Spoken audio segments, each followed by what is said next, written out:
No one in this world can you trust. Not men, not women, not beasts. This you can trust. Hello and welcome to another episode of Glory of Golden State Gaming. I'm your host, SwampSwimmer, and with me, as always, the Donald to my Daisy, Vespasian. Hi, everybody. That's a good one. I believe that was given to us by Caps, that one. And once again, folks, if you have any to my statements that we can open the show with, feel free to message me those. I'm running low. I'm just always looking out for new ones. But hey, before we get into the battle report, I think merely 2-3 battle reports ago, we talked about some upcoming fantasy entertainment stuff that I was looking forward to. One of which was The Northman, the Norse, kind of ancient Norse story movie written and directed by Roger Ebert, who is one of my favorite directors. And I got the chance to see it. It was one of those movies that came out pretty early on streaming service on Amazon Prime, like you can purchase it for $20. And I think it was still in the theaters. And I saw it on there. I'm like, oh, I gotta check this out. Hey, I'm not gonna spoiler-free zone here. But if you are into like that Norse, if you watched Vikings, if you are into the Asklanders, another side note, we got a message from one of our Swedish viewers. Asklanders is not pronounced Asklanders. It is pronounced Osklanders, as if the first A was an O. Osklanders. Anyway, if you're into the Osklanders, this movie was pretty freaking badass. It was if you're into like fighting, gore, kind of brutalist kind of movies, there was some awesome action scenes, like super awesome.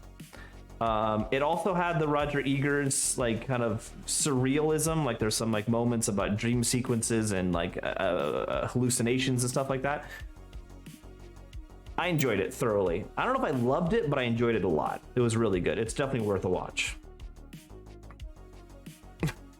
Cool. I wish I just finished Vikings Valhalla recently, which was pretty good. I mean, it scratches that itch for sure. So I definitely am game. I think they just released it on HBO, or maybe they're going to release it on HBO soon.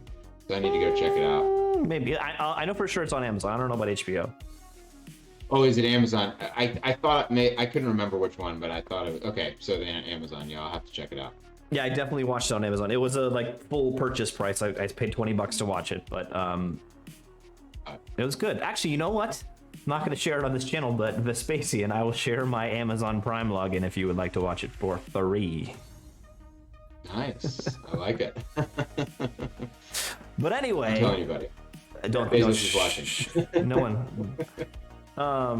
Let's get to the battle report. We are into round 3 of the Sactown Smackdown, the one-day tournament over in Sacramento, run by our good friend Sean Mooney. And after 2 kind of medium wins, I get paired into Ashley, who's playing Warriors of the Dark Gods.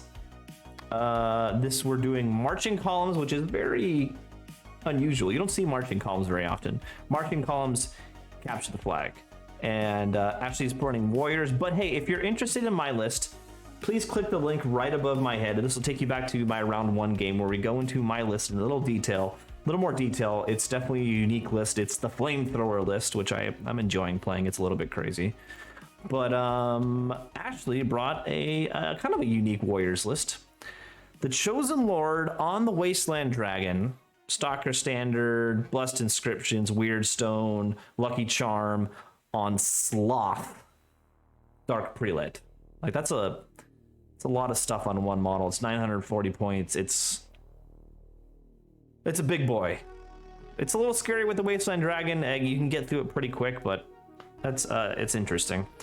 Because the Dark Prelate gives you what, 2 bound spells? Yeah. I mean, it's nice because you can give the dragon ages 5+, right? That's pretty beefy, combined with sloth, right, which makes it res 7, and under certain circumstances, essentially, and stalker standard so that it doesn't take DTs. Yeah, I mean, definitely a beefy piece, that's for sure. Yeah, really. Then she's got two sorcerers. One's a master in occultism with a Veil Walker, some armor, Hero's Heart, Talisman of Shielding, makes it a little more tough. And then she's got a second sorcerer on another chariot, just apprentice on evocation with plate armor. Then two blocks of warriors, both with pride, one with halberd and zealot standard, and one with hand weapon shield rending banner. Unit of 10 chosen, pride with a halberd, banner of speed, and then 3 times 1 warrior chariots. Oh. It's interesting. It's a blocky list with the 2 warriors units and the chosen unit, and then a bunch of other chariots and 1 giant dragon running around the flanks. Yeah. A lot of magic. Yeah. You always got to worry for that. Any warriors on occultism, you're running into grave calls and then the hereditary back to back, which is not fun. Also, pretty significantly over core, right? That's like almost 1,300 points in core when you only need 900. Oh yeah, you're right. Yeah. I guess if you're going for 2 warrior blocks and you want to make them a decent size and good in a dark god on one of them, on both of them, you kind of have to spend that much, I guess. Yeah. Yeah, interesting list. So definitely got some hitters, that's for sure. Yeah, for sure. So let's go to the battle report. So this was, what was the deployment? I can't remember. Marching columns capture the flags. Yeah. So I'm pretty sure I dropped 3 and then went to go first, or to go second. No. I think we dropped 3 and then she dropped to go first. So she's got on her far left, she's got the dragon. The dragon doesn't have any wings on himself right now, but he's way over there on the left. This is the master on the chariot with the big boom box on top of him. Then the chariot with the little Santa hat right there, little Santa hat on him, is the apprentice. Then it's regular chariot, chosen, regular chariot. I think this is the halberd unit, regular chariot, and then the hand weapon shield unit. Okay. For me, I scouted the chameleons right at the dragon because that's like their perfect target to go after. Then I've got bow skinks with the druidism priest. I've got pterodons. I've got the small bunker unit. I've got ramphidons in front of hunters with my BSB in it, in front of the quaddle, in front of more bow skinks. I've got my Skaman unit to the right here, kind of going up the center. 2 units of 2 salamanders with pterodons in front of them. Then the giant with the pet salamander and the Stygiosaur behind him. So she started dropping, and this is a big pet peeve of mine. This is flat terrain on here. And she was dropping, and it didn't register in her mind, and this has happened to me too. This is nothing about Ashley. This is purely, it's gonna happen to anyone. She did not see this as an impassable piece of terrain right here. So, and she realized that like turn 1 or 2, and it kind of killed her whole game plan. So it was a bit rough, and this is maybe a thought with a discussion piece about flat terrain, 2D terrain, but it was pretty killer in her game plan, because she's got these 2 slow moving bricks over here, and they have to get around this impassable piece of terrain. So a little bit of sad spoiler warning about this game, but that's the way it is. That's a shame. Yeah, I mean, You have to be familiar with the terrain for sure to really understand it. Yeah, and with my deployment, I realize this is impassable. I put my my hunting pack, which is all the flamethrowers and the Stygosaur, right here, so they can rush up. Because she gets first turn, they can rush up the center if they want, or they can rush to the side around the impassable. I kind of gave myself the options there. And then right behind them is my block unit, and then everything else is going after that dragon or going after his character chariots here. Huh? So I think I forgot. Yeah, I forgot to take a picture after bottom one. So this is her movement after bottom one. She basically pushes up everywhere, and you see here she moved. At this point she hadn't realized that was impassable. I should have reminded her. I didn't even think about it either. I feel a little bad myself. But she pushes up, and then her magic phase. She does basically 7 wounds to my pterodons. See the one pterodon with 1 wound here? That was all left after her magic phase. And she just went pure offensive magic at me. In my turn, I thought your Ramphidons. Yeah, the Ramphidons. Okay. Yeah. That's all that left. Before there was a group of 4, these guys. Yeah, okay. I go for the long charge with that one guy into his apprentice wizard, because it was the least armed. I had 1 wound left, but I felt like, and I had tagged with the Praestent for the Ramphidons. I had tagged her, and I believe it was the master on the chariot as units that they would do really good against. So I was thinking, he's only got 4 wounds. I've got lethal strike. I've got re-rolling to hit. I've got battle focus. I think I'm gonna swing first. I think I can take down this wizard, but we'll see. Throw up the chaff to prevent the chariot and the chosen. Also, am I remembering your list? You have Druidism access, right? So you could Summer's Growth that unit. And I was exactly thinking that also. Okay. Throw up the chaff in front of the chosen. I push out the giant to flame into the chosen, because the giant, when it's at short range, its flamethrower attack does D3 wounds. Yeah. So those chosen are basically like the perfect target for it, which is pretty awesome. Beyond that, I play a little cagey. I stay back. Yeah, let's see what happens next. So on the far left, this is again after a whole game turn. She flies up farther to the left with her dragon. Let's see here, what happened?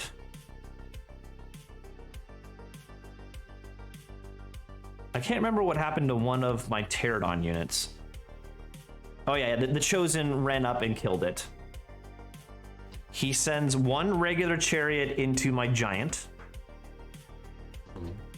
And this is the point where she realizes her mistake with the deployment. She starts turning these units to come around to the left here. This unit does. Since she does that, I take the opportunity to throw the salamanders to the right here and flame into those guys. It's kind of a perfect thing for them. And in this combat, I'll just give you the spoiler right now. We whiff on each other for, I think, 3 rounds of combat. I do 0, she does 0. And then I think in the 3rd round of combat, I eventually get Summer Growth off on them.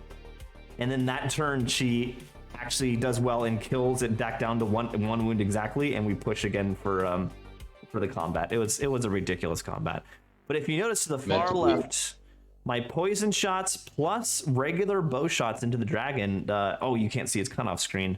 Does 4 wounds to her dragon. Oof. It's pretty saucy. I just throw more chaff up to delay because this is a traffic jam right here. I throw up more chaff to slow down the chosen. I throw up my hunters in front of the big chariot because I can't really take a charge from anyone else. And I move my Stygosaur over to deal with it. What's going on here? All right. Again, all right, on the bottom left here, the dragon charges the bow skinks and they go off the board. They just flee and go off the board, which is fine. She takes the chaff in both spots. Here, the chosen charge my pterodons, but I flee, and they really don't have any other charge because the Ramphidon here, the single Ramphidon, is out of their charge arc, which is pretty awesome. Yeah. Yeah, that chariot into the giant is really blocking up her ability to move around there. Yeah. And that chariot does really well. I'm down to 2 wounds on the giant, but in this turn I get Awaken the Beast off +1 strength, and I've got 10 attacks at this point. Let's see here. Did the dragon get that skink unit? Yeah, the skink bows that were here, the blue skinks are gone. So she's up on you for objective, right? Because it's flags. Correct.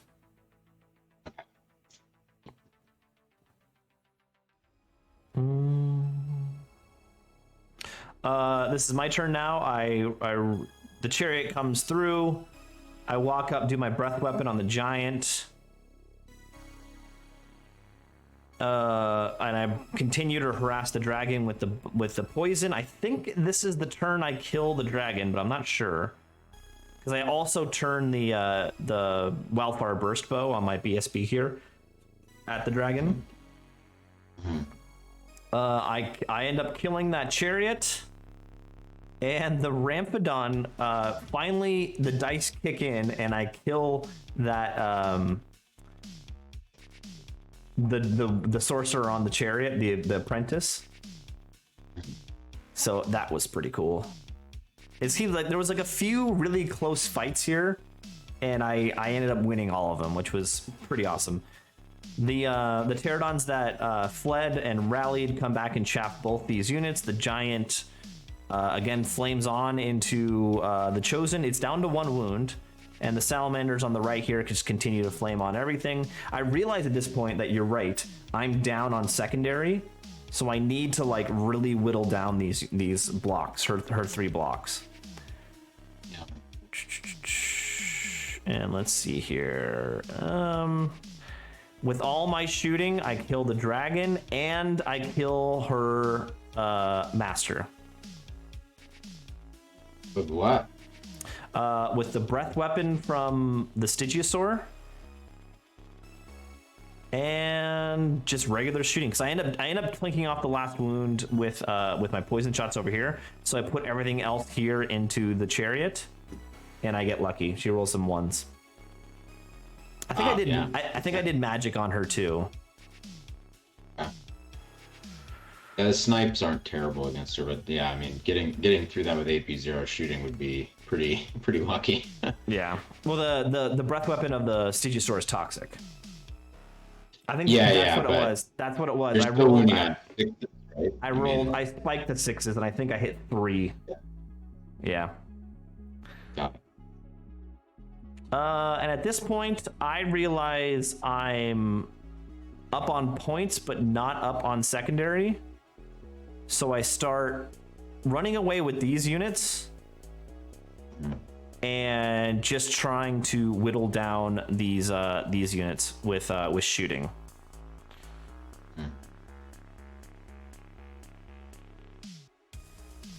And I get this unit down to 3. I think I do. I think this is the last picture.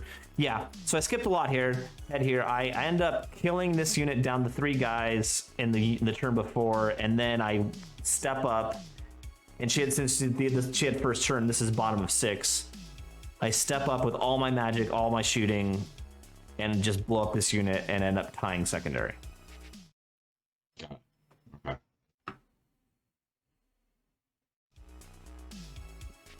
And I think, yeah, that gives me Oh, you know what? No. I didn't end up killing that last unit. I lose secondary, but I'm up big time on points, so it gets me to a 12-8.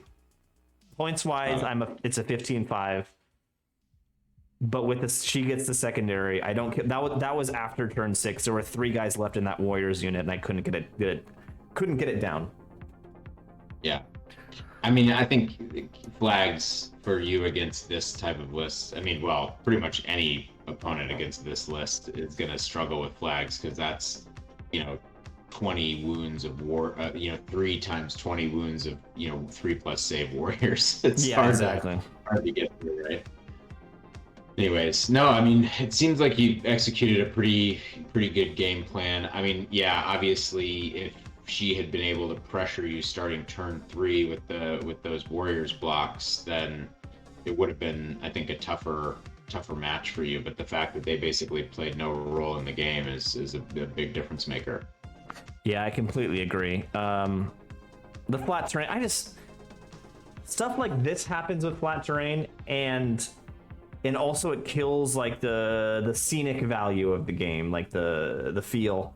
So I'm like to put the flat terrain out and then put something on top of it, so that it's really clear what the edges of it are, and you can lift it off if you need to. I'm totally fine with that. You still sort of get the immersion. Yeah, I'm totally fine with that. But you just need the 3D terrain. You just need it, in my opinion. Yeah, this was a really fun game. Thank you, Ashley.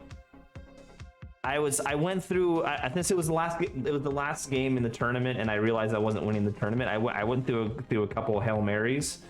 Definitely the 1 wound Ramphanon into her chariot was a little, spicy, but I went for it. Ended up working out because I think if I get 1 buff on them, including the summer growth, it really changes that fight for better for me. But I didn't even get any bonuses. It's just we just flubbed on each other, and then I got her in the end. Yeah, anyway, that was the end of the tournament. I ended up with 3 wins. Was it 3 wins? I don't remember what I got in game 2. I think you had a 10-10, a 7, and this. Anyway, it was a great tournament. Great one dare. Thank you, Sean, again. This list overall is not competitive, but I thought it was just really fun. It's definitely a unique list. No one is running 5 flamethrowers in a list. And it against the right matchup, it can do really well. That's really what I'm saying about the 9th Age is, even if you're running a super fluff list like this, you still have a chance. There's enough balance to give you a chance. Yeah, totally. And you didn't come up against, like, if there was a spectrum of, amazing to awful matches, like, you didn't come up against either amazing or like awful, right? I mean, I think that you ended up with, some that were sort of in the middle, and so the performance sort of makes sense, right? I think it's definitely, not too polarizing. Obviously it would have been great if you'd come up against like Vermin Swarm or some infantry heavy elf lists or something like that. But say la vie. But anyway, thank you guys for watching. The next battle reports will be from another 5 games of Saurian Ancients at the Wicked GT in Kansas. I had a great tournament. We'll get into those games soon. And then we will get back to the 2 other tournaments that we did before these tournaments, if we can still remember what happened in the games. But thanks for watching. We'll see you in the next one. Thanks, everybody.